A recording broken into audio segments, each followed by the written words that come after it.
The Ford government will be making a massive transit announcement tomorrow worth $28.5 billion.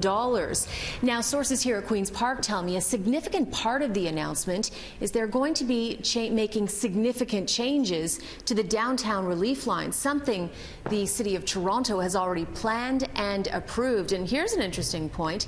Mayor John Tory is not going to be at tomorrow's announcement, suggesting a political rift, something I asked the Transportation Minister about today. Why isn't the mayor coming? Are you actually overinflating your cooperation with the city on this?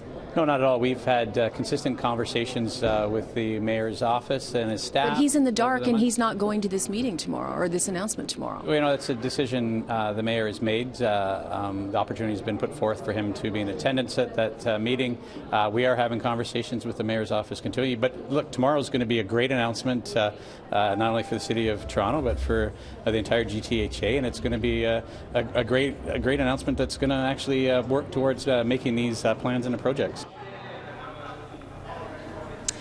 Now, shortly after that conversation, I was told by sources here at Queen's Park that Mayor John Tory actually does have all the announcement information, except for the key part, the significant change to the downtown relief line. Sources say it's because they don't want a leak coming from City Hall.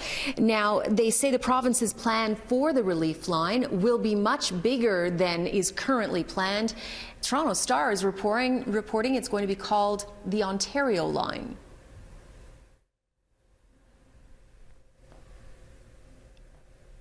This is the current plan for the route, which is estimated to cost about $6 billion and was supposed to have shovels in the ground next year and be completed by 2031.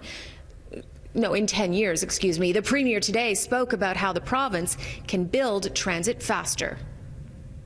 We're actually going to be putting shovels in the ground. We're going to do it faster, cheaper, and a lot better than the city could do it. And it's not a knock against the city, by the way. It's just they don't have the resources. We see a government in office here in Queen's Park that thinks it's okay to throw out hundreds of millions of dollars worth of transit planning, throw a bomb, frankly, into transit systems, making sure that we're not going to see any transit built in the next couple of years because everything's back to the drawing board. It's highly irresponsible.